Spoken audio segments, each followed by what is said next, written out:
You're listening to this episode on Spotify, Apple Podcasts, or YouTube. Hit that subscribe button and leave us a comment. It would greatly benefit the show. Hello and welcome to Movie Beaters with the Farx brothers. I'm Kirk. And I'm Kyle. Sometimes he goes by Kirkland. Yeah. You're just Kyle?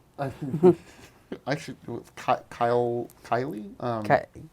You go by The Kylie. mom saying, like, when the mom takes... Oh, wait, this is spoilers for Leviticus. Leviticus, which is a movie about a group of high schooler age kids in Australia being cursed by a religious cult to be attacked by the person they are... they're not being attacked by the person they're most attracted to. The mystical attack disguises itself as the person they're most attracted to. Attracted to or a relationship with? I think it's the person they're most attracted to. That's why this person saw this person and that person saw, like, the one kid who gets his head cut off. Like, he was attracted to the Eminem one, and then because he had the was his name Taylor or something? They had names. Yeah, obviously. Name was his name for the main character. Yeah, that's right. Name. That was one of my favorite. Like, is his fucking name? Yeah, I heard Nate at one point too. So his name is Name. All right.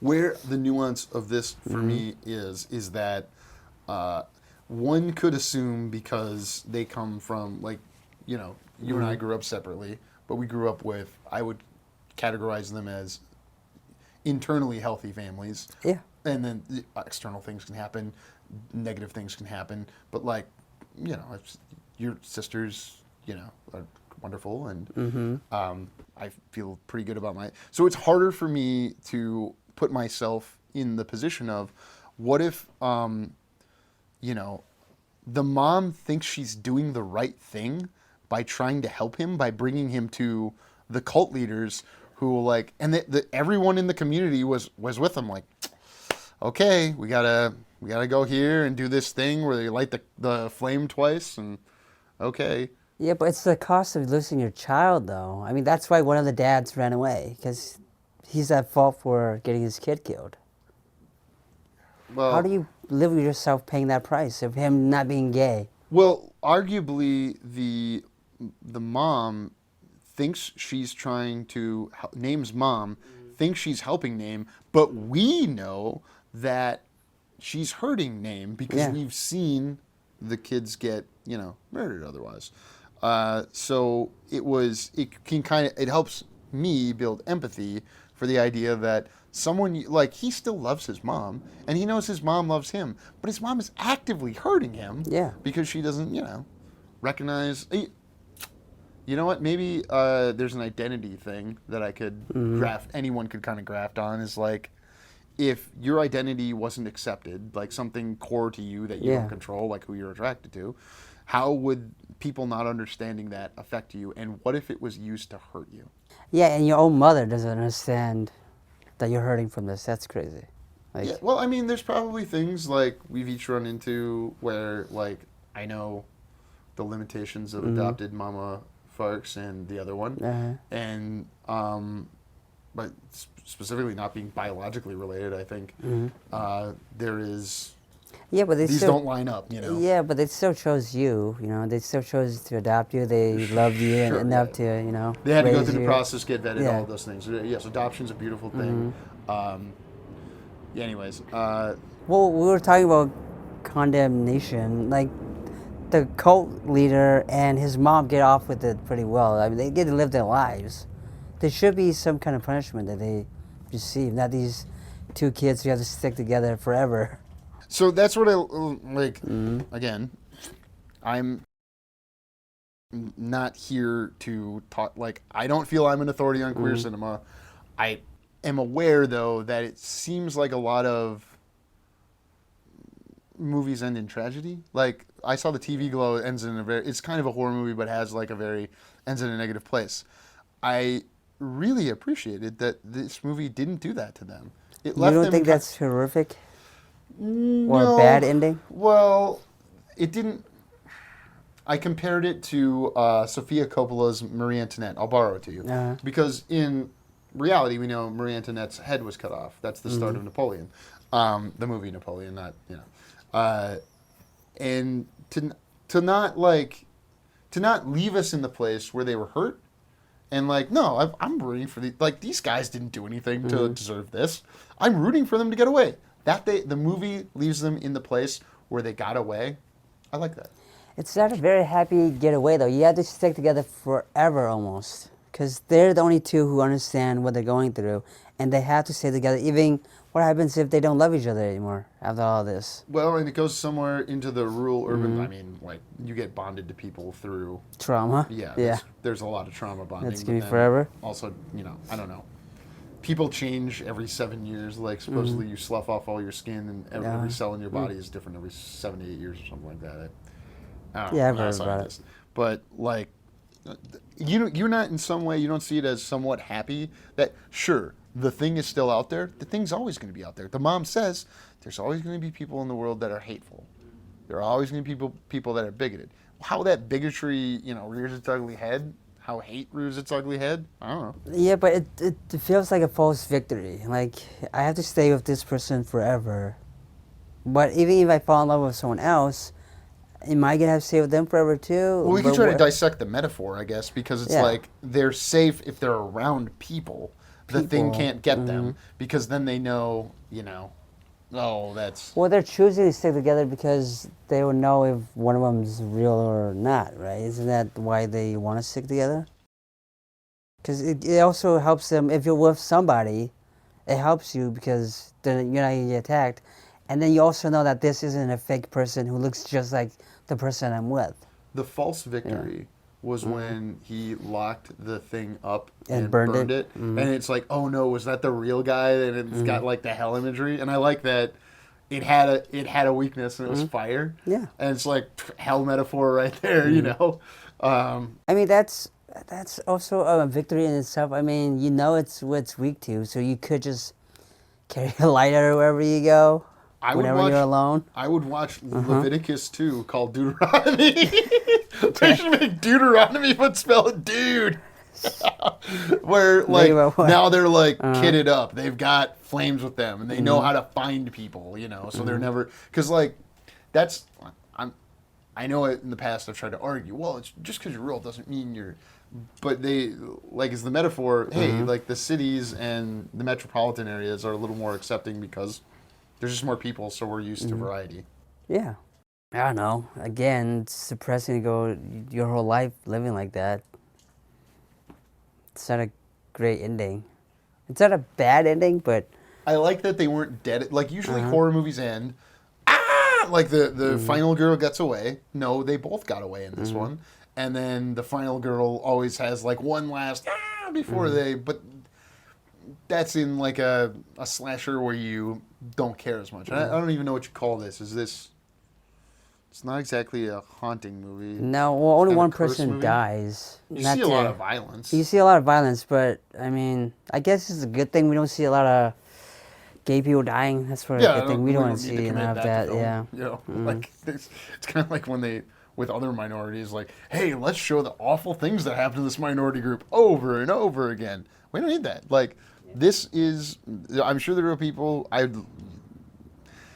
this is the kind of thing where the show makes me uncomfortable because it's like, oh, if we're going to talk about Leviticus, we're just talking about it because you and I saw it yesterday and we had extra time after something else. But like, oh, if we were doing this as a real, like, put all the effort in episode, what do we have to find someone that's gay to, like, or Australian? Talk about it? Yeah, like, I would feel uncomfortable, like, going, hey, we got to get a gay guest because of this. I would rather just get a horror, someone who's into horror movies who probably has thoughts on this one. Well, I mean, if you can't, you shouldn't show imagery of killing a lot of gays. Maybe you show a lot more of scaring them. I mean, I feel like there was only one night where he's kind of getting scared and he goes to sleep on the ground with his mom and he's safe. There should be more. I guess like it's boring then, right? Seeing it over and over again if you're always scared and. I was never bored in this movie, and it always looked good. I don't understand like this dopamine hit of like fear you're looking for. No, I'm not looking for dopamine hit. Hurt the gays. No, I'm not. Hurt the gays. Remember when Kirk named Farx said that? Look, also, I can't speak on the experience, but I would like to see you wanna? more. No. Sorry, I didn't mean to All throw you right. off. Cut the Thinking it. cameras. Cut the cameras. We'll start making out Keep right the now. cameras on, audience. So, like, I get this is why I need more horror because I was more scared of the regular people, the normal people in his lives, than an actual demon coming after him Uh-huh. and trying to kill him. Isn't that the point, Kirk? Yeah, but this is like a horror movie. I get like then maybe the metaphor is way too on the nose. Don't you It's think? kind of like a Guillermo del Toro movie where like the monsters are not the real Yeah. evil It's the people. people in our evil- lives. Yeah, it's the evil people that are Alright, evil and scary. But I like that. I usually like when Guillermo does that. I liked it when this movie did. And So maybe this is like the opposite of like Disclosure Day. You think Disclosure Day wasn't realistic enough. I feel like this was a little too real. We should be more scared of the monster, not the actual people in our lives. The reason I like that is and tell me if you disagree with this is that I think it could help people who are. I don't think of either of us as bigoted. We're just ignorant of the experience. Yeah. But there are people who are more bigoted than us that might. You don't beat that by like going, "You're wrong." You make them feel bad, and you make them see like they're like you make bigoted people feel like the people they're being bigoted against are of equal value to them and are worthy of love, respect, and all of these things. And how do you do that? I think a movie is a great way. That's why people look at movies as empathy machines.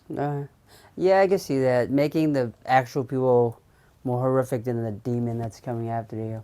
But I don't know if I could give people enough credit to learn the right lesson, as you can say. Like, are people really going to take that away, or are they going to... I love when we have like yeah. extended debates, and I can't tell how pissed you are at me. No, like, I'm not pissed in at text. you. No, no, Oh, in not, text, yeah. Yeah, in text you're sometimes mad at me. I could tell. Yeah. I don't think you're actually. I don't think you're mad at me.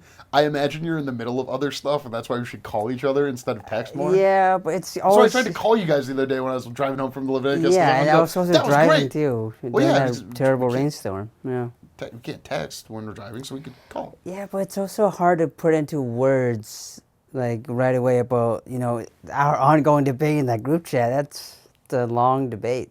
I don't even remember what we were debating to start with. Oh, now I Yeah. do. Yeah, sure. Okay. It's not related to Leviticus. Don't Yeah, worry. it's not. I'm sure it'll come out in other ways. But like, I